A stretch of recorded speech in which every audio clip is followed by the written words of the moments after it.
Bonjour à tous, merci d'être là cet après-midi pour cette table ronde qui a un titre extrêmement long. J'ai peur que si je le dis en entier, déjà on est éclusé 10 minutes sur nos sobriétés de points. Un autre avenir existe pour notre société à condition de l'imaginer pour mieux l'inventer.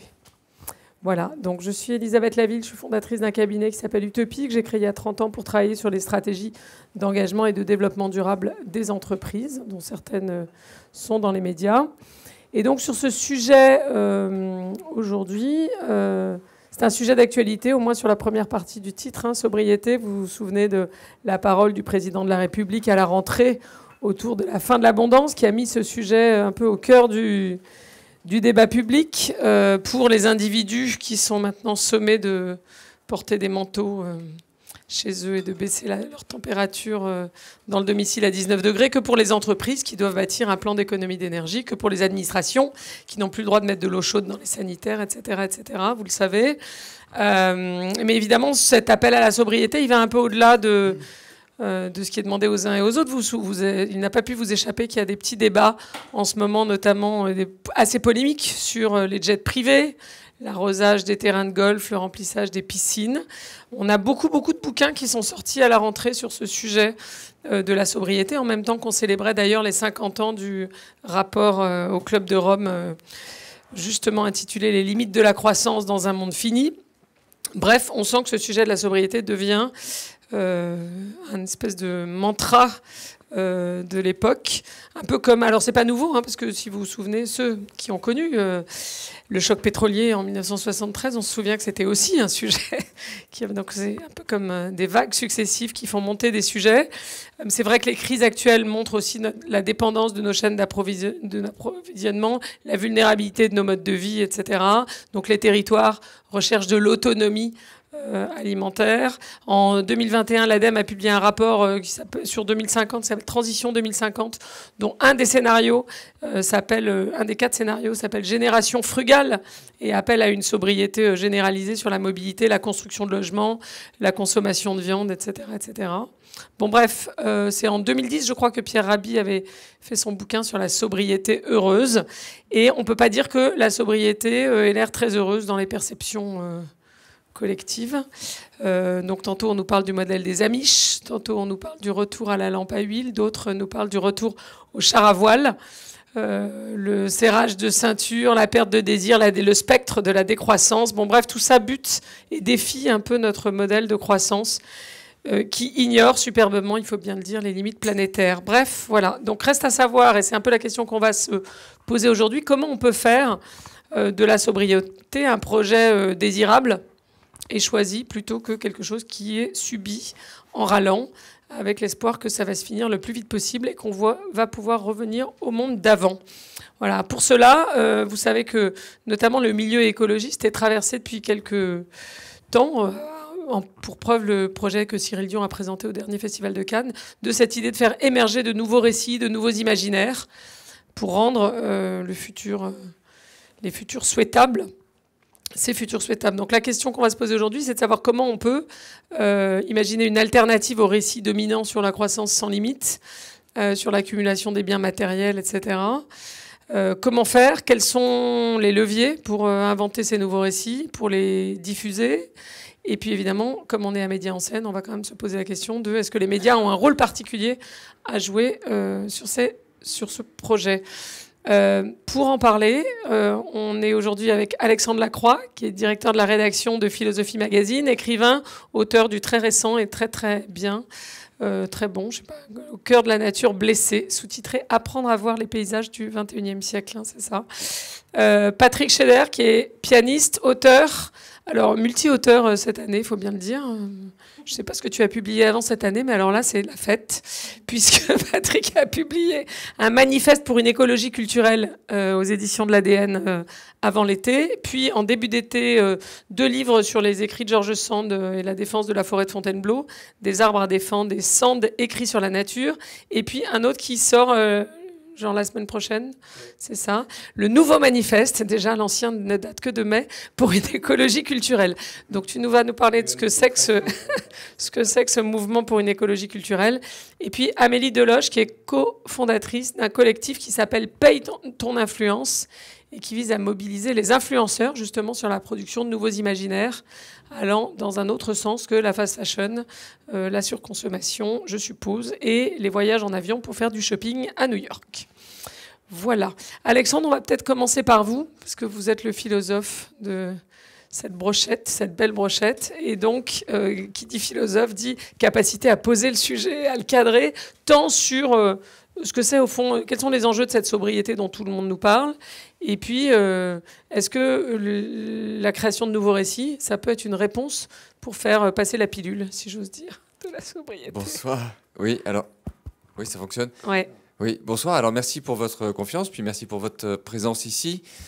Alors, c'est une lourde tâche que de cadrer l'ensemble du débat. Je ne voudrais pas enfermer les discussions dans des définitions une fois pour toutes. Cependant, on peut peut-être donner quand même quelques repères philosophiques sur la question de la sobriété.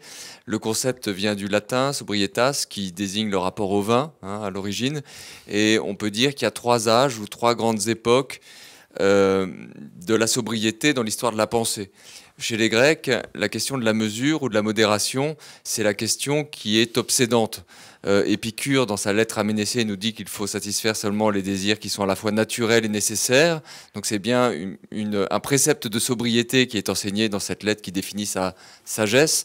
Mais Épicure n'est pas du tout le seul à voir les choses ainsi. C'est-à-dire que quand vous lisez le livre 8, par exemple, de la République de Platon, vous voyez que Platon considère que le régime aristocratique auquel il aspire et risque de dégénérer si les gens perdent de vue la valeur de la modération. Il dégénère à ce moment-là en ce qu'il appelle la timocratie, c'est-à-dire on se laisse avoir par ses humeurs, on se laisse emporter par ses humeurs, par son appétit d'argent, de gloire, et c'est comme ça que le meilleur des systèmes politiques finit par être corrompu. Donc les Grecs sont obsédés par la mesure, la modération. L'hubris est à leurs yeux un défaut ou un péché capital.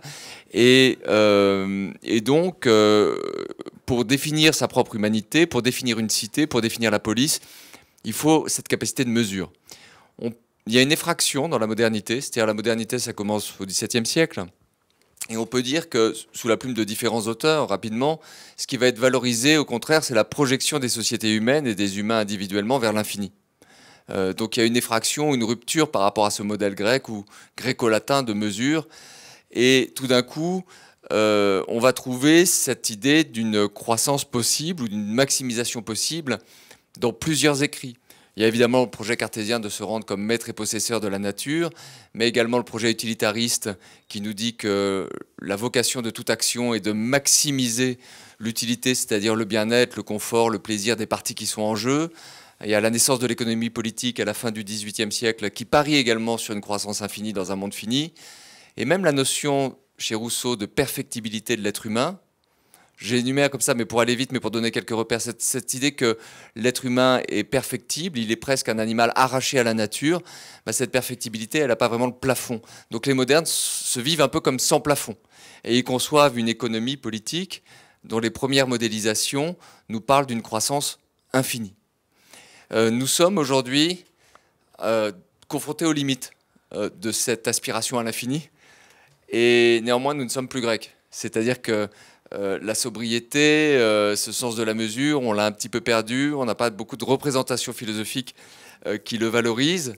Cependant, on pourrait dire que dans la modernité s'est instauré un autre récit, un contre-récit en fait, qui lui prône la sobriété. Ça commence sans doute avec Thoreau ou avec certains romantiques, Henry David Thoreau, qui va vivre dans les bois selon un mode sobre, mais qui propose aussi comme slogan ou comme maxime de vie simplifier, simplifier, simplifier. Simplifier, c'est revenir à la leçon grecque, à la leçon d'Épicure, ne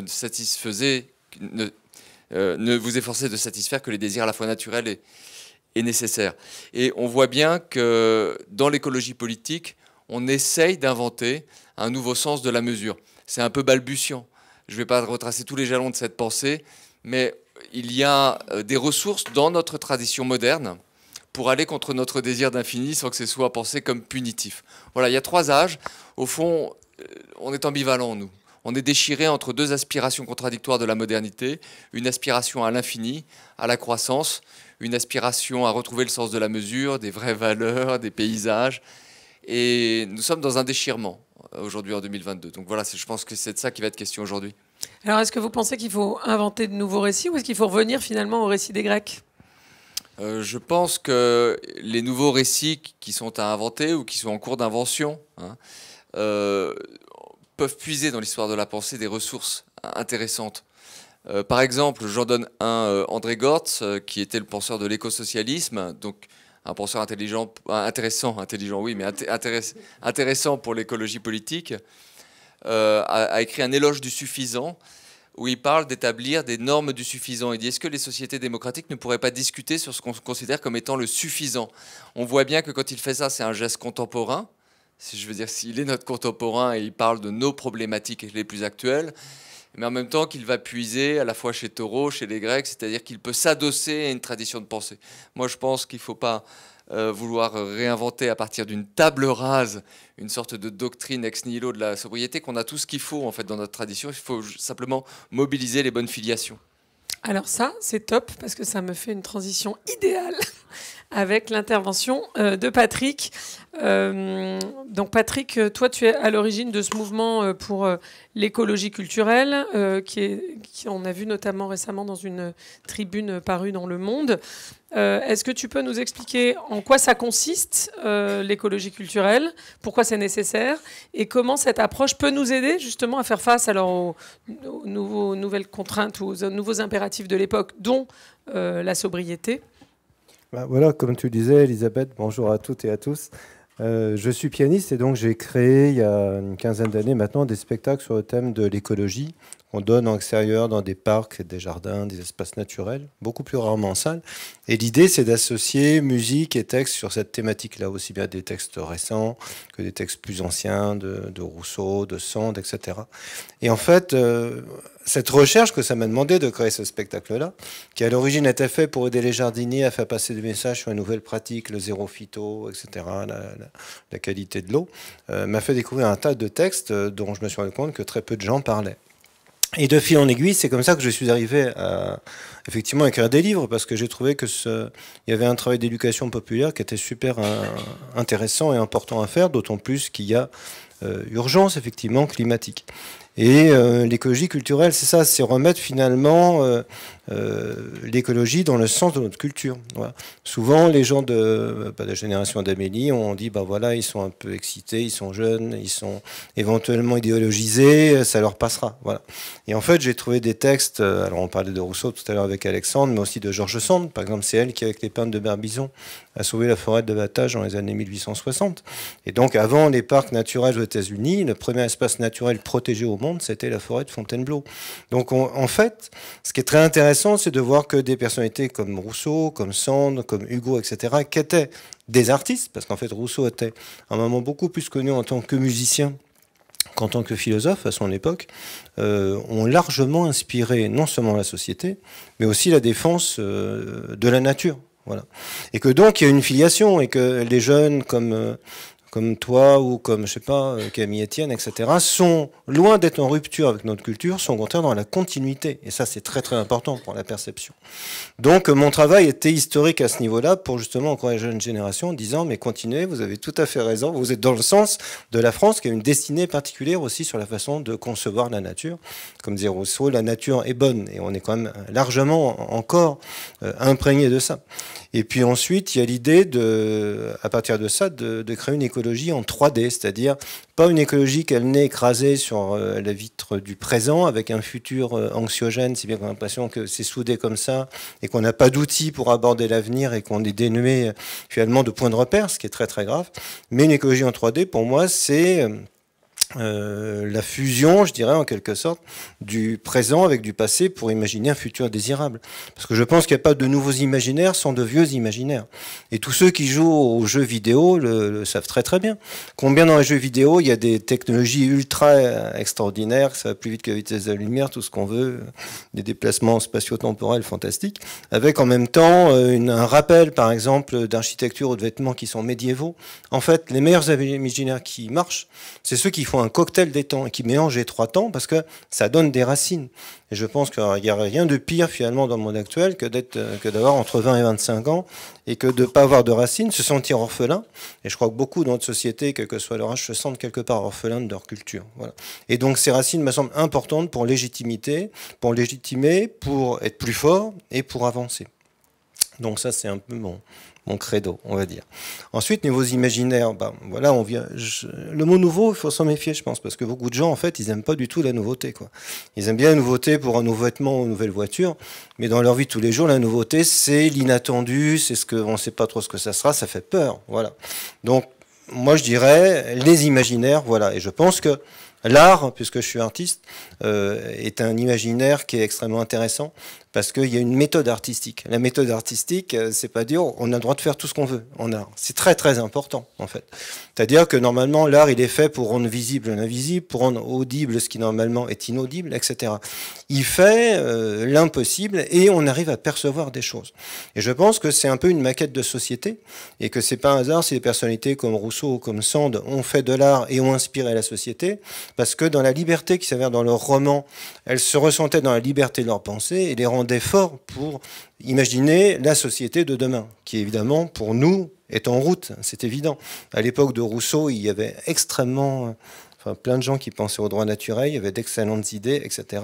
Mais il a fallu finalement 3 années de très mauvaise récolte de blé pour que la société explose, que la révolution advienne. Et à ce moment-là, les idées de Rousseau, qui étaient connues d'un cénacle de bourgeois et d'aristocrates, sont devenues actives, en quelque sorte. Voilà. Et je pense que c'est ça qu'on est en train de vivre. On est en train de préparer le terrain pour quelque chose qui va devenir actif. Et puis, je pense aussi que l'écologie, si elle veut évoluer et donner envie, elle doit être désirable, quoi. Voilà. On ne peut pas faire une écologie qui serait effectivement, comme le disait Alexandre, qui serait punitive ou présentée comme telle. Il faut promettre que non seulement l'avenir qu'on a devant nous, c'est pas juste de rester sous 1,5 degré, c'est-à-dire juste sauver les meubles. Je trouve pas que ça soit un projet de vie. Voilà. On espère bien qu'on sauvera les meubles parce que c'est la moindre des choses, mais en même temps, il faut qu'il y ait un idéal qui s'en dégage. Donc je pense que l'écologie doit donner envie, qu'elle doit être désirable. Et je dirais un peu, pour reprendre, alors Laure Murat, elle dit qu'il faut érotiser non pas la compétition, mais l'inverse, la collaboration. Et je pense qu'il faut érotiser en une certaine mesure, au sens symbolique du terme, l'écologie. C'est clair, quoi. On peut pas faire comme si on rentrait chez un pâtissier qui va dire bonjour, écoutez, achetez mes flancs, ils sont dégueulasses, quoi, parce que personne les achète, quoi. Il y a un côté ridicule dans ça. Voilà.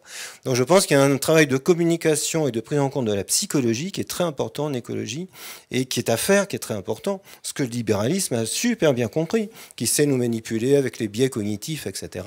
Mais ça, c'est de la psychologie tout court. C'est pas du libéralisme n'importe quoi. C'est des mécanismes qui nous guident. Voilà. Il faut en prendre acte, en prendre conscience, et puis s'en servir d'une manière vertueuse pour mieux faire comprendre, partager l'écologie qui va être un projet de société. Parce que je ne crois pas que ça sera une petite frange qui va prendre le pouvoir sur le reste de la population. Ça, c'est pas souhaitable. Ou alors on sort de la démocratie. Donc il va falloir convaincre. Et on a plein d'arguments. On a la culture, voilà, commune, partagée, qui est un argument majeur et qui, à mon sens, n'est pas encore assez exploité au sens valeureux du terme.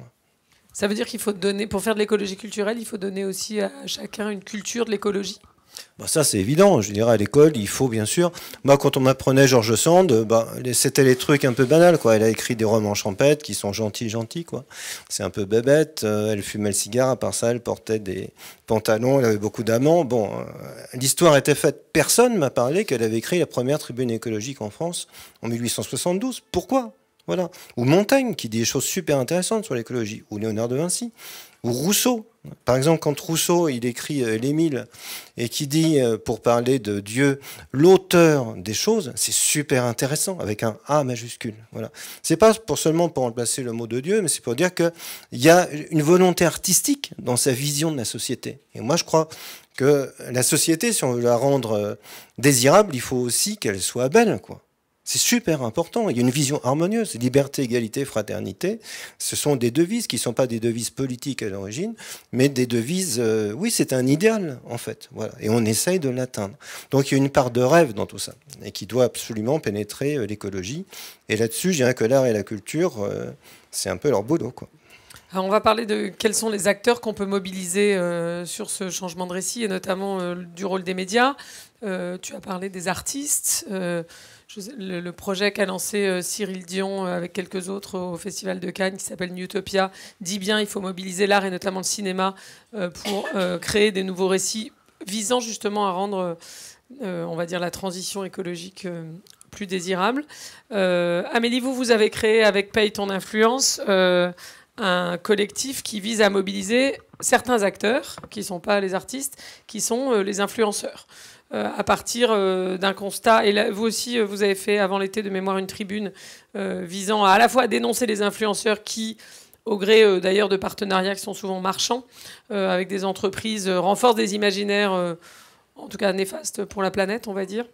Et à l'inverse, vous les avez appelés, aussi également sur Instagram d'ailleurs, à se mobiliser pour créer des nouveaux imaginaires, changer les normes sociales, contribuer à changer les normes sociales dans un sens qui serait celui de la transition écologique et solidaire. Vous pouvez nous en parler un peu du focus sur ce type d'acteurs-là, puis nous dire ceci si ces appels sont entendus. Exactement. Donc, on a créé il y a 1 an Paye ton influence. Donc, Paye ton influence, qui est un collectif qui se matérialise notamment sur les réseaux sociaux par un compte Instagram, qui va avoir pour objectif finalement de porter ce message qu'aujourd'hui, l'influence marketing doit faire sa transition écologique. Si je reviens un peu sur ce que c'est déjà l'influence marketing, donc tout le monde sait qu'aujourd'hui, il y a des influenceurs. Les influenceurs sont ces personnalités qui sont suivies plus ou moins massivement sur les réseaux sociaux et qui monétisent cette visibilité en faisant des partenariats et des collaborations avec des marques et des entreprises. Aujourd'hui, les influenceurs, ils ont une place prépondérante dans la société, notamment auprès des 15-35 ans.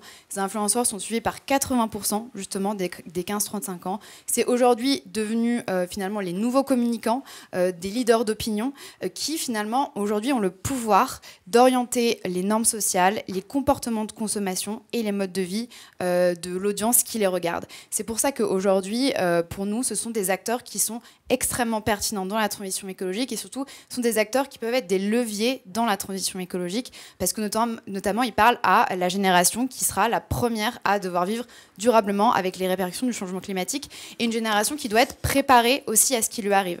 Le problème aujourd'hui et le constat qu'on fait, et on n'est pas les seuls à le faire, c'est que la majorité de ces influenceurs-là, ces influenceurs qui sont des fois suivis par des millions de personnes, ils continuent à promouvoir ces imaginaires de consommation et de mode de vie qui ne sont pas du tout compatibles avec les enjeux de transition écologique. Donc ça va être notamment des appels à la surconsommation à travers des partenariats, notamment avec des industries comme la fast fashion ou typiquement faire gagner des voyages en avion. Ça va être aussi des modes de vie qui sont plus compatibles avec les enjeux climatiques. Souvent, les influenceurs, ils sont invités 10 fois, 20 fois, 30 fois par an à faire des voyages, notamment avec des marques à l'autre bout du monde, etc. Donc, c'est aussi finalement des personnalités qui ont une empreinte carbone qui est extrêmement importante.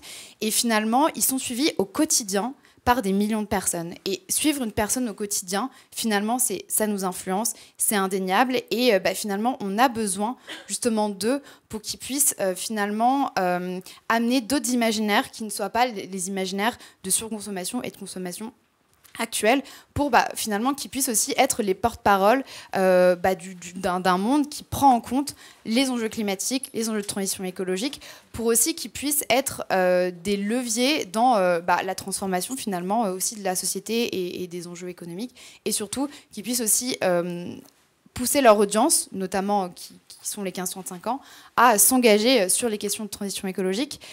Et pour nous, c'est indéniable aujourd'hui que ce sont des acteurs très pertinents et que finalement, on a besoin d'eux. C'est pour ça qu'on a créé ce mouvement-là. Et du coup, ils réagissent comment à vos appels? Est-ce qu'ils les entendent ou est-ce qu'ils préfèrent l'échec des marques? Alors finalement, donc on a créé vraiment Paye ton influence il y a quasiment 1 an, jour pour jour. C'était le 2 décembre 2021. Depuis, il y a énormément de choses qui ont changé. Au départ, ils étaient assez, finalement, ils se braquaient pas mal sur les interpellations qu'on pouvait leur faire, sur leur mode de vie, ce qu'ils promouvaient, etc. Depuis, finalement, le secteur de l'influence a pas mal évolué. En fait, il y a plusieurs pressions qui font qu'aujourd'hui, les influenceurs, ils sont finalement forcés d'autant plus à à s'engager sur les questions de transition écologique, parce que déjà, il y a l'audience, on parlait des scandales jet privés, etc. Ça touche aussi les influenceurs. Il y a de plus en plus sur les réseaux sociaux une audience qui va aller mettre des commentaires sous certains posts en disant bah, là, tu pourrais quand même prendre en compte ton empreinte carbone, là, tu fais un partenariat avec une industrie qui est la fast fashion et qui est ultra délétère pour l'environnement. Voilà, donc il y a une pression d'autant plus finalement présente de l'audience qui, et finalement, ça amène le fait que les influenceurs ne peuvent plus, en toute impunité, finalement, montrer ce qu'ils veulent sur les réseaux sociaux. Donc cette pression de l'audience, elle est ultra importante, et ce qui permet justement de les faire changer. C'est pour ça que de plus en plus, on arrive à créer le dialogue avec eux. On arrive à justement, notamment les sensibiliser sur les enjeux climatiques, les sensibiliser sur l'impact qu'ils ont aussi sur la société. Après, ça reste un dialogue souvent qui est... oui, j'entends ce que vous dites, mais il n'y a pas vraiment encore on va dire, une sorte de vague d'influenceurs qui font la transition écologique. Il y en a de plus en plus, mais pas assez pour que finalement ce mouvement fasse en sorte que le secteur de l'influence change de manière totale. C'est pour ça que nous, on dit aux influenceurs qu'on a besoin justement d'eux pour finalement engager tout leur milieu, engager d'autres influenceurs, mais aussi engager les marques avec qui ils travaillent. Et il y a aussi de plus en plus quand même de réflexion au sein du secteur, notamment au niveau des marques, des agences d'influenceurs qui s'occupent des influenceurs, sur les questions de responsabilité et d'impact de leur influence. On a vu notamment récemment pas mal de scandales sur les arnaques des influenceurs. Je ne sais pas si vous avez pu suivre. Alors, ce n'est pas lié aux enjeux écologiques, mais ça montre aussi le fait que aujourd'hui, les influenceurs, ce sont des parties prenantes qui ont un impact énorme sur la société. Et il faut réguler ce secteur-là. Et donc, voilà, donc on nous écoute de plus en plus quand même. Mais ce dialogue reste, en fait, finalement, le premier frein aujourd'hui au changement des influenceurs, et finalement, c'est le premier frein au changement de l'ensemble des secteurs économiques actuels, c'est à partir du moment où on leur demande finalement de faire des sacrifices, notamment financiers, typiquement de refuser de travailler avec certaines industries comme la fast fashion, là, ça commence à bloquer. Alors, je voudrais rebondir sur ce dernier terme de sacrifice et aussi sur ce que Patrick disait tout à l'heure sur il va falloir faire... appel à la psychologie, et revenir à vous, Alexandre, parce que dans les échanges préparatoires à cette table ronde, vous aviez tout un développement autour de l'autodiscipline, je pense, qui est intéressant à partager, puisque c'est bien de ça dont il est question, probablement dans la sobriété, et peut-être même dans l'écologie au sens large. Oui, alors c'est vrai que pour réagir aussi aux deux interventions précédentes, je me dis que c'est important de construire des récits, mais qu'il ne faudrait pas donner non plus l'impression que cette affaire de l'écologie, en quelque sorte, une minorité écologiquement éclairée va créer un marketing politique ou diffuser des messages de propagande qui vont convaincre les autres. Moi, je serais assez pour proposer de renouer un contact direct avec la nature, avec les paysages, avec le sensible. Quand j'écris dans ce domaine, moi, ma démarche, c'est de proposer des réflexions sur ce qu'on appelle l'esthétique environnementale, c'est-à-dire notre rapport sensible, au sens le plus large du terme, à nos environnements, aux paysages, au monde autour de nous. Et là, j'ai l'impression qu'on peut renouer la conversation, y compris avec des gens qui politiquement considèrent l'écologie comme une partie adverse. Je veux dire que vous pouvez discuter avec un entrepreneur ou avec un cadre dans une industrie polluante, vous lui demandez un peu où il va le week-end, où il passe ses vacances. Tout d'un coup, vous vous apercevez que les lieux où il va trouver de quoi évacuer son stress, où il va retrouver une forme d'harmonie, ce sera des lieux où il y a de l'espace, de l'air, de l'eau dans laquelle on peut se baigner, et que le lien sensible, c'est quelque chose qu'on a en commun et qui fonde notre humanité. Et là, je parle vraiment des 5 sens. C'est-à-dire qu'il me semble intéressant, important de ne pas avoir toujours des yeux sur des écrans pour reprendre et puis d'essayer de se dire mais finalement quand est-ce que je peux voir la nature, la forêt, le paysage, quand est-ce que je peux le sentir, quand est-ce que je peux toucher des animaux, des végétaux, quand est-ce que je renoue ce lien. Et ça, c'est une piste extraordinaire, parce que je perds pas de vue votre question, c'est une piste extraordinaire pour ne pas être punitif sur la sobriété. C'est-à-dire, qu'est-ce que vous allez faire le samedi? En gros, si vous sortez du modèle consumériste, vous faites quoi le samedi et le dimanche? Ou quand vous avez des vacances? Ou quand vous êtes à la retraite? Comment vous occupez votre temps libre? On a une civilisation consumériste, mercantile, qui nous propose des occupations dans des lieux où on passe à la caisse. On va être clair, du shopping, des hypermarchés, des grandes surfaces, des grands magasins, des restaurants, des cafés. Et on sait bien que c'est l'une des manières d'occuper ses loisirs. Mais est-ce qu'on peut faire autre chose? Oui. C'est-à-dire, et je pense que vous tirerez même un bien-être physique supérieur à aller marcher faire du vélo, vous baigner, nager, courir, faire un pique-nique avec des amis, c'est-à-dire s'immerger dans des paysages naturels, réinvestir des lieux qui sont des lieux où on ne passe pas à la caisse, où il n'y a rien à payer en fait. Il y a juste le minimum à transporter avec soi, manger, boire, etc. Mais à la fin de la journée, on parlait de la forêt de Fontainebleau, c'est pas loin. Il y a un arrêt fantôme, comme vous le savez, qui permet de s'y rendre même quand on n'a pas de voiture. On peut débarquer dans la forêt le dimanche matin à 11 h. On peut pique-niquer là-dedans, soit ou avec ses enfants, sans avoir dépensé presque un sou. Sinon, vraiment le minimum du repas. On peut passer une journée, on va rentrer chez soi apaisé, serein, le corps réajusté, les sens ouverts. Et en fait, ça n'a rien de punitif que d'envisager les choses ainsi. La question est de savoir où on va trouver du plaisir. Moi, je ne suis pas sûr d'être capable de trouver autant de plaisir dans un centre commercial ou aux Galeries Lafayette à l'approche des fêtes qu'en forêt, par exemple. Donc voilà, ça me paraît important. Ensuite, là, on a quelque chose qui coince. C'est qu'on est dans une société, contrairement à ce qu'on pense, où il y a énormément d'autodiscipline, où les gens sont tout à fait prêts à faire des efforts et à renoncer à des quantités immenses de plaisir. Par exemple, être en classe prépa. Il y a plein de gens qui font une classe prépa. Ça veut dire qu'ils renoncent entre 18 et 20 ans à des années parmi les plus merveilleuses de l'existence. On a beaucoup d'énergie, beaucoup de désir pour bachoter, quoi, grosso modo, pour préparer des concours. Mais en rétribution des renoncements ou de l'autodiscipline, on a toujours du salaire ou des diplômes, ou on a toujours un enrichissement un peu sonnant et trébuchant. Donc en fait, on est dans une civilisation qui prône l'autodiscipline, mais avec une rémunération égoïste. Ce qui est un peu particulier dans le discours de l'écologie et un peu difficile à faire passer, c'est de dire « Ok, on continue l'autodiscipline, ça vous savez faire, les sacrifices, ça vous savez faire, mais cette fois-ci, la rémunération, le bénéfice est collectif. Et peut-être même qu'il va toucher les générations futures et pas les générations présentes. » Là, tout d'un coup, on voit qu'il y a quelque chose qui bloque. On n'est pas habitué à raisonner en ces termes. Alors du coup, je voudrais qu'on revienne sur le rôle des médias, peut-être, Alexandre, non, je vous laisse boire, alors du coup, je vais passer à Patrick. Est-ce qu'on parle de cette écologie du sensible, on a parlé tout à l'heure de la mobilisation des artistes, mais ici, puisqu'on est dans une arène qui parle de médias, quel est le rôle spécifique, selon vous, que les médias peuvent jouer sur ce changement de récit qu'on a évoqué, ou sur amener les gens à aller... plus au contact de la nature, enfin, réactiver ce lien sensible? Il y a deux dimensions pour répondre à cette question. La première, c'est le contenu des messages qu'on diffuse. Bon, c'est vrai qu'à Philosophie Magazine, il n'est pas très difficile pour nous, enfin c'est même une vocation du journal depuis le début que de parler de la nature, de l'animal, du végétal, pour dire les dernières unes. Octobre, une sur la sobriété, pourquoi est-il si difficile de se modérer. Novembre, une sur réparer la terre.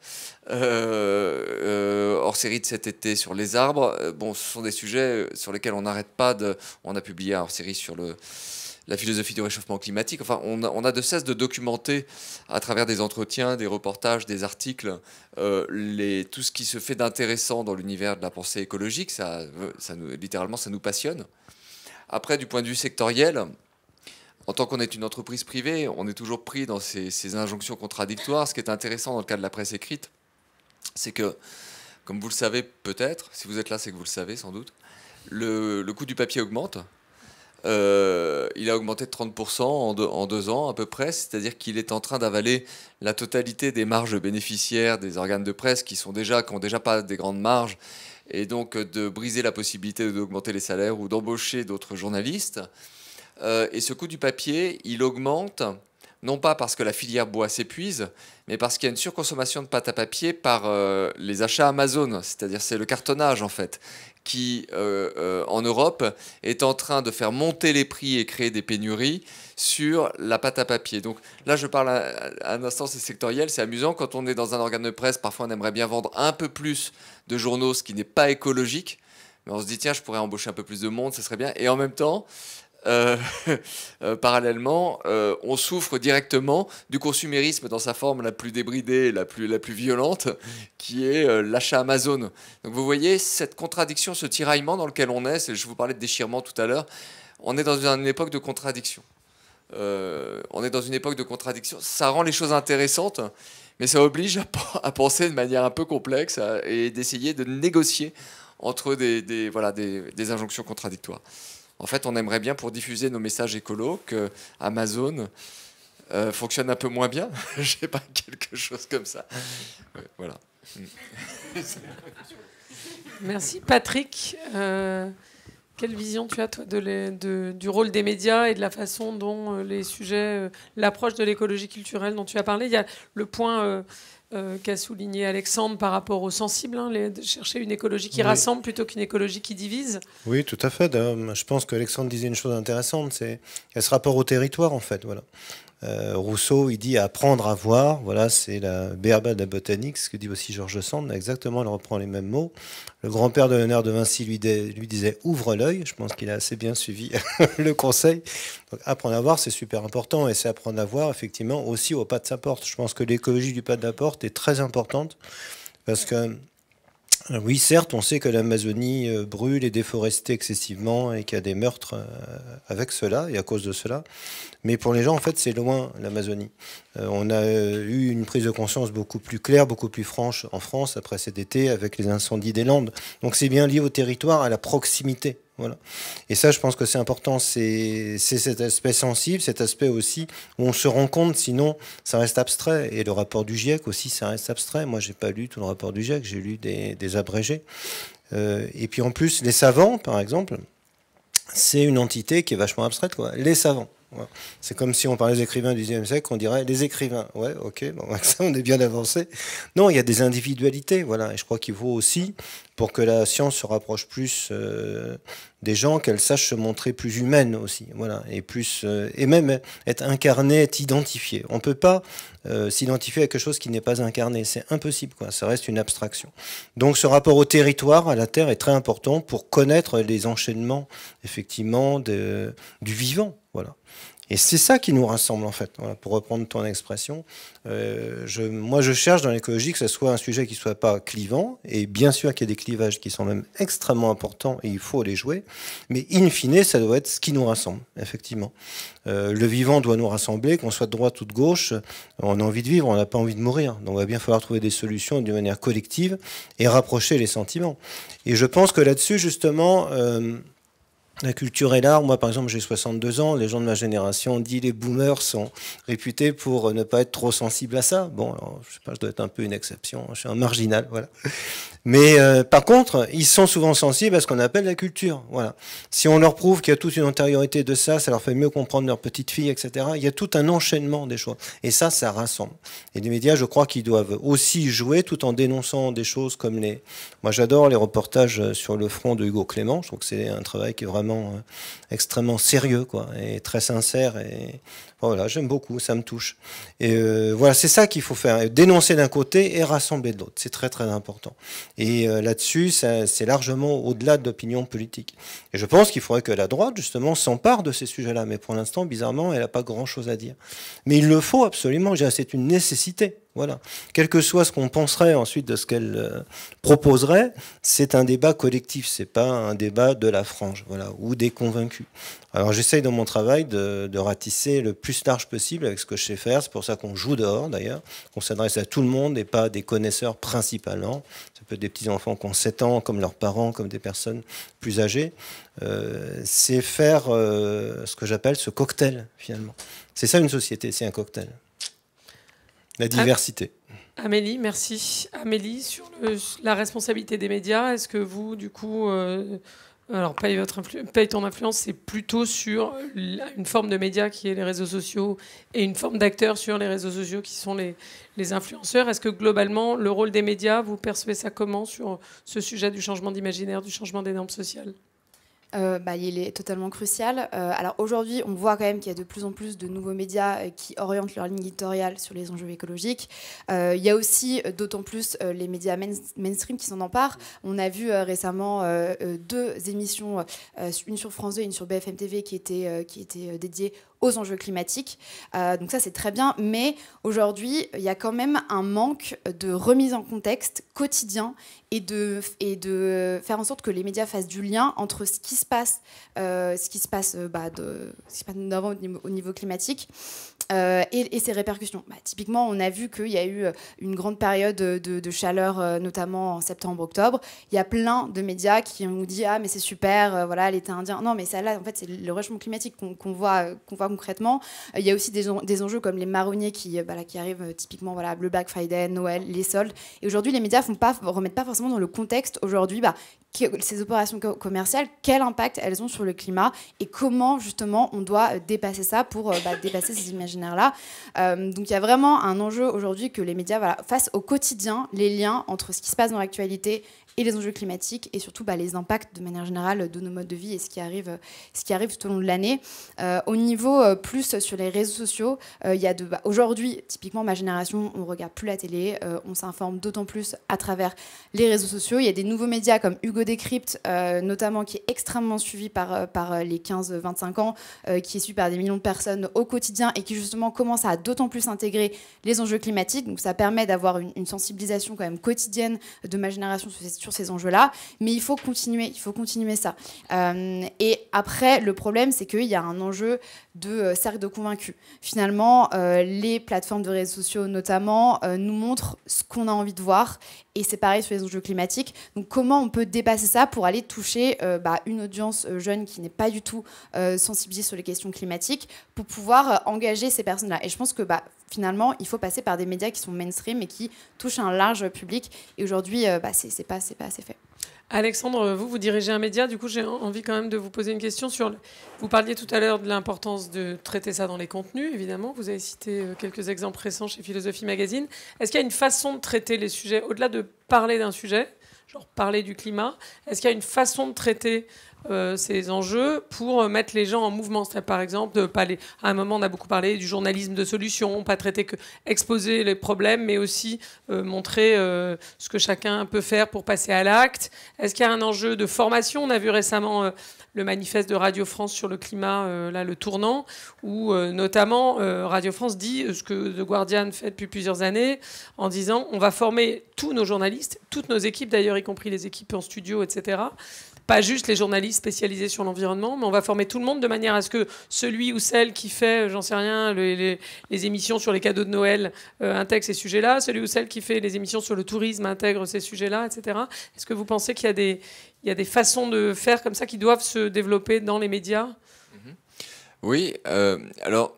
Moi, je rejoins assez ce que disait Patrick tout à l'heure, c'est-à-dire sur le danger qu'encourt un certain type de discours écologique. Pourquoi, en fait, alors que la conscience de la gravité des enjeux, notamment sur le réchauffement climatique, est désormais très partagée, je veux dire, dans l'opinion publique dans le monde. Pourquoi il n'y a nulle part dans le monde un gouvernement élu démocratiquement qui serait écologiste? Vraiment, ça doit nous interroger. Et je dirais que ça tient évidemment à la puissance des lobbies, à notre modèle de croissance économique. Ça tient également à certaines faiblesses du discours politique du camp de l'écologie. Et je pense qu'il y en a trois.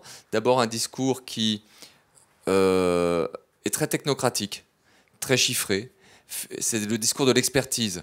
Quand vous ouvrez un rapport du GIEC, vous êtes confronté au discours de l'expertise. Tout d'un coup, vous avez des scénarios, des chiffres sur la composition de l'air, le dioxyde de carbone, le dioxyde de soufre. En fait, vous ne comprenez pas grand-chose si vous n'êtes pas de la partie. Vous ne savez même pas si on n'est pas en train de vous enfumer un peu, parce que ça ressemble à d'autres types de discours technocratiques que vous pouvez avoir autour de vous et que vous ne décryptez pas mieux. Donc un discours trop technique, trop technocratique, c'est à éviter. Deuxième chose, à mon avis, je suis complètement en désaccord avec toute l'heuristique de la peur, qui est un grand courant dans la pensée écologique et dans la philosophie de l'environnement. C'est l'idée qu'il faut faire peur, vraiment montrer des images de l'apocalypse, faire sentir l'imminence de la catastrophe pour que de la peur surgisse de l'initiative. Moi, je pense que c'est exactement comme le chat dans les phares de la voiture, que c'est très dangereux, cette heuristique de la peur, que ça décourage, que ça terrifie, et qu'en plus, ça mobilise des affects qui sont de type religieux, le millénarisme, l'apocalypse. Et puis, troisièmement, je dirais que la culpabilité, culpabiliser les consommateurs, les producteurs, c'est pas du tout un bon levier d'action non plus politiquement. Donc, qu'est-ce que c'est qu'un bon levier d'action ? Il s'agit d'aider à configurer du désirable. C'est-à-dire que faire de la politique au bon sens du terme, c'est essayer de configurer une représentation de l'avenir désirable. Et ça, je dirais que la voix du sensible, et là aussi je rejoins Patrick sur ce point, mais la voix du sensible, la voix de la description y aide. Moi, par exemple, dans ma pratique journalistique, c'est un journal moins militant que le Guardian, au sens où il n'y a pas d'étiquette politique dans Philosophie Magazine. On essaie toujours d'être au-dessus des débats. Mais à mon avis, cette dimension se situe un peu au-dessus des débats et passer par le sensible, passer par la compréhension, par l'écoute, par l'observation, ça permet tout d'un coup d'emmener beaucoup plus de monde. Parce que vous n'êtes pas en train de brandir une pancarte sur vos appartenances idéologiques à la face de vos lecteurs. Vous êtes en train de dire, tiens, mais alors, on va essayer de comprendre le monde actuel. L'homme, l'humaniste de bonne foi, qu'est-ce qu'il peut comprendre de la situation actuelle ? Il y a une urgence écologique. C'est pas pour ça qu'on doit baisser les bras, au contraire. C'est pour ça qu'on doit inventer des représentations qui donnent envie d'agir. Merci beaucoup. Alors, il est 18. Nous avons dit qu'on a joué les prolongations jusqu'à 30. Donc, nous avons le temps de prendre des questions. Si toutefois, vous en avez. Si vous êtes sidéré comme le chat dans les phares de la voiture, je ne sais plus que vous dire. Oui. Bonsoir.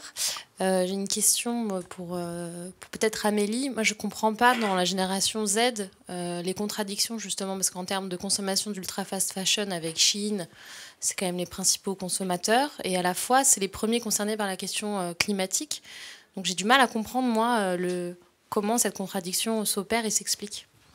En gros, il y a des études qui démontrent que clairement, la génération Z est d'autant plus consciente des enjeux climatiques.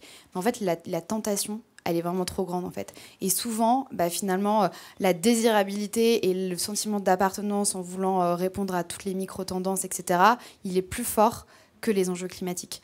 Et c'est pour ça que souvent, finalement, ce déclic écologique, il arrive à peu près... Enfin, je le vois au niveau des influenceurs, c'est des influenceurs qui sont après 25 ans, qui ont finalement plus ce recul, mais dans les plus jeunes générations, finalement, en fait, cette tentation, elle est vraiment trop grande et finalement, on cède finalement à cette tentation-là. Après, il y a aussi, c'est aussi une génération du en même temps. C'est-à-dire qu'aujourd'hui, on a une frange qui est d'autant plus engagée de jeunes, mais à côté, on a aussi une majorité qui finalement n'intègre pas du tout les enjeux écologiques dans son quotidien, etc. Mais voilà, en tout cas, les études ont montré que des fois la tentation elle est trop grande et finalement, même si on veut s'engager, Chine prend le pas sur la raison. Un t-shirt à 3 €, c'est trop tentant. Alexandre, Patrick, sur cette question de la contradiction potentiellement qui serait plus grande, je ne suis pas sûre qu'elle soit plus grande d'ailleurs chez les générations Z que chez toutes celles qui les ont précédées, mais enfin... Non, moi, à chaque fois que je me sers de mon portable, je me dis, est-ce que c'est bien, dans une certaine mesure ? Voilà, parce qu'on fait aussi passer nos messages sur l'écologie avec des technologies qui peuvent être aussi destructives. Il y a les terres rares, il y a plein de choses. Voilà, on est effectivement des êtres contradictoires. De toute façon, on l'est hautement à chaque fois que la société va passer à un cap très, très important. Voilà, je pense que si on prend Léonard de Vinci au XVIe siècle, on voit la Joconde, on dit que ça va être un monde merveilleux, c'est doux, c'est harmonieux, alors que c'était un monde super terrible, très violent. Voilà. Lui aussi a vécu ces contradictions. Il rêvait d'harmonie dans un monde violent, un peu comme nous. Voilà. Mais finalement, c'est peut-être l'harmonie qui a gagné. On a quand même avancé de ce côté-là. Alors, oui, il faut aussi assumer nos contradictions, parce que si on commence à se flageller en disant « Ah mon Dieu, j'ai fait ça, j'aurais pas dû », on n'avance pas non plus. Parce qu'en fait, on se bloque. Voilà. Donc, on est obligé de se supporter et puis de se réinventer en même temps. Voilà. Je pense que c'est ça qui est dur, voilà, qui est déchirant. Mais en même temps, c'est une chance, parce qu'on peut redistribuer les cartes avec ça. Parce que si on ne connaissait pas l'ancien monde, même si on n'était pas dépendant, on ne pourrait pas non plus en inventer un nouveau. Donc c'est important d'avoir cette vieille connaissance pour en construire une nouvelle. Soit en prenant ce qu'il peut y avoir aussi de bon, dans ce qui nous a été légué, il n'y a pas que le consumérisme, heureusement, mais aussi en se disant, non, ça, je vais m'en dégager. Voilà. Il y a besoin de faire cette part des choses. Donc ces contradictions, ces déchirements, finalement, ces déchirements sont vraiment très fructueux, finalement. Oui, alors je dirais que sur l'éducation, pour des raisons qui sont liées à la fois à l'évolution de la perception de l'environnement extérieur, les scandales de pédophilie, en fait, on s'est mis à élever les enfants à l'intérieur des maisons et des appartements. C'est une évolution du point de vue anthropologique qui est absolument massive. En 40 ou 50 ans, on a en fait enfermé les enfances. Si je regarde la manière dont j'avais une bande au square. Bon, bref, je passais mes journées au square, voilà. Mais sans limite horaire, c'est-à-dire que vraiment sans limite horaire. Et on était dehors, on construisait des cabanes, Et les enfants se sont éduqués tout au long de l'histoire de l'humanité dans les rivières, dans les mares, dans les bois, en prenant des risques inconsidérés, en grimpant là où ils ne devaient pas grimper. Et on a aseptisé un petit peu le rapport à l'enfance, on a voulu les mettre en sécurité, on a perçu le rôle que jouaient les prédateurs sexuels, mais on les a enfermés avec les influenceurs. C'est-à-dire que, non mais, c'est-à-dire que, en fait, ce qui s'est passé, c'est que les écrans, en fait, une fois que l'enfant ne sort plus, n'a plus trop de contact avec l'environnement, ne fait plus tellement son éducation dehors, dans le grand dehors, bah, qu'est-ce qu'il va faire à la maison? Il va s'embêter en plus avec des vieux, ses parents qui sont là, qui en plus qui ont du boulot, qui sont fatigués, et qui ont des conversations pénibles sur la politique. Donc en fait, qu'est-ce qu'il va faire? Il va se tourner vers les écrans, et là tout d'un coup, il y a un imaginaire consumériste qui est proposé. Quand je parlais d'esthétique environnementale, de renouer le lien sensible, bah, c'est tout simplement un peu de se dire, bon, en fait, le monde extérieur n'est peut-être pas si dangereux, poussons un peu plus les jeunes dehors, et puis il n'en adviendra que du bien. Merci. Est-ce qu'il y a d'autres questions? Une dernière pour la route. Allez. Alors, c'est un peu pour tous. Pour les médias, on parlait de la dissonance, effectivement, entre le contenu qu'on veut apporter et aussi la notion de marché qui va avec. Pour les influenceurs, on a aussi cette notion d'influenceurs qui parfois essayent de faire mieux, mais se retrouvent en complète contradiction. J'en ai vu un il n'y a pas longtemps qui me faisait un très bon historique de l'énergie haute et qui s'est fait sponsoriser par une catastrophe à côté. Je ne citerai aucun nom des deux côtés. Voilà. Et souvent, il y a un tribunal un petit peu populaire qui se crée là-dessus et qui va donc agresser soit les journaux, soit les artistes ou les influenceurs qui vont tenter justement à se retrouver à cheval. Comment pensez-vous qu'il puisse être possible d'appuyer, que ce soit des médias ou des influenceurs, pour les aider à supporter ces éléments-là, pour leur donner une énergie dans la continuité? Est-ce que c'est quelque chose qui peut être freinant quand on essaye de progresser et qu'on se prend des baffes parce qu'on n'est pas parfait? Personne ne peut être parfait par définition. Et voilà, comment le faire, quoi. Alors pour les influenceurs, c'est clair que c'est un gros sujet. Le fait que finalement il y en a certains qui des fois veulent commencer à parler des enjeux écologiques et qu'on va leur dire par commentaire, mais t'es qui pour parler d'écologie alors que t'as pris l'avion hier pour aller à Bali pour 3 jours. Donc ça c'est vraiment un enjeu aujourd'hui. En fait, clairement, ce qu'on montre dans les études, c'est que l'exemplarité, c'est ça qui permet aux gens finalement, c'est le meilleur des exemples en fait, l'exemplarité et finalement cette dissonance qu'il y a aussi au sein des influenceurs et des fois cette non-pertinence finalement de ce qui est dit et de ce qui est fait, en fait des fois ça dessert le message écologique. Alors il ne faut pas que ça empêche les influenceurs de parler de transition écologique, de parler des enjeux climatiques. Par contre c'est clair qu'il faut qu'ils l'amènent peut-être d'une nouvelle manière. En fait aujourd'hui le problème c'est qu'il y a beaucoup d'influenceurs qui vont prendre finalement l'opportunité d'un partenariat pour parler d'écologie. Parler d'écologie en parlant d'une marque ou en disant ouais mais du coup ok il faut consommer mieux mais quand même consommer, déjà ça c'est un problème. Donc il y a aussi un enjeu, et d'ailleurs de manière générale un enjeu de formation, de sensibilisation de ces influenceurs là pour qu'ils comprennent aussi aujourd'hui les ordres de grandeur, et que dire je prends l'avion mais je trie mes déchets, en fait c'est un message qui dessert totalement le propos écologique. Donc c'est pour ça qu'aujourd'hui nous l'idée derrière c'est qu'on veut vraiment sensibiliser les influenceurs, leur amener finalement aussi le savoir, et pour qu'ils puissent ensuite être totalement maîtres de ce qu'ils peuvent dire sur les enjeux écologiques, et surtout ne pas aussi se faire des fois greenwasher par les entreprises ou les marques avec qui ils peuvent travailler. Mais c'est clair que les enjeux de contradiction, ils seront toujours là, et finalement, il vaut mieux finalement qu'un influenceur soit critiqué parce qu'il a une contradiction écologique plutôt qu'autre chose finalement. Ouais. D'accord. Oui, alors je pense, là tu parles des influenceurs actuels qui sont soumis à des marques, etc. Mais je dirais qu'au niveau artistique, on parlait tout à l'heure de Victor Hugo, de Georges Sand, c'était aussi des influenceurs, mais qui n'étaient pas avec des sacs Balmain ni rien de tout ça, mais ça a été bien entendu les influenceuses et les influenceurs de leur époque, c'est clair. Quand on voit une femme comme Georges Sand qui a à la fois écrit des tribunes sur la nature, qui a à la fois écrit les bulletins de la République avec le dos Rollin, qui a à la fois fait des romans charmants, champêtres, qui raconte sa vie pour qu'elle serve d'exemple aux autres femmes, etc., c'est bien sûr, bien entendu, qu'elle, d'une manière totalement et sciemment, c'est un travail d'influenceuse. Idem pour Victor Hugo, qui se multiplie entre poésie, Notre-Dame de Paris, en même temps à la Chambre des Pairs, en même temps député. Tout ça, c'était les influenceurs de leur époque. Alors, ils étaient rétribués dans le sens où leurs œuvres se vendaient. C'est aussi une forme de rétribution, bien sûr. Mais il y a aussi on peut être influenceur artistique quand on réfléchit à notre culture, et ça peut être super intéressant de développer ça, je pense. Et pour revenir sur le thème de l'ambiguïté, parce que moi je suis parisien d'origine, et puis depuis une dizaine d'années j'habite fin fond de la Touraine, et ça c'est très intéressant, parce que beaucoup de gens me disent, bah, t'arrives à quelle gare? Je dis non, je prends la voiture. Alors là je vois parfois on me regarde, tu prends la voiture, c'est pas bien ça. Donc en fait, ça laisse planer l'idée que vivre en ville, ça serait vertueux. Voilà. Ben non, c'est pas du tout vertueux. Voilà. Alors c'est vrai qu'on a accès à tous les moyens de transport d'une manière assez, la plus immédiate possible, en tout cas. Mais ça laisse penser que la ville serait un système vertueux alors qu'elle ne l'est pas. Ben moi, je le dis, j'habite dans un village où il y a 400 habitants. La première gare, elle est à 20 km, elle est minuscule la gare. Donc après, il faut que j'aille à Tours, ça fait encore 1h30 de route, etc. Et ben si je n'avais pas de voiture, je serais mort d'ennui. Voilà. Donc voilà une autre ambiguïté. Voilà. Non mais c'est super important. Et je pense que les gens qui ont quitté la ville et qui vont à la campagne, pour peu qu'ils jouent le jeu, ils se rendent compte immédiatement. Voilà. Donc on peut comprendre aussi les gens qui sont à la campagne, qui parfois se sentent un peu complètement déphasés par rapport au discours qu'on peut tenir, parce qu'on n'en tient pas du tout compte d'eux. Au fond, ils n'existent pas. Voilà. Alors c'est aussi peut-être, dans mon propos, la critique d'une écologie qui est un peu hors sol. J'ai l'impression qu'elle est faite par des gens qui sont des citadins. Voilà.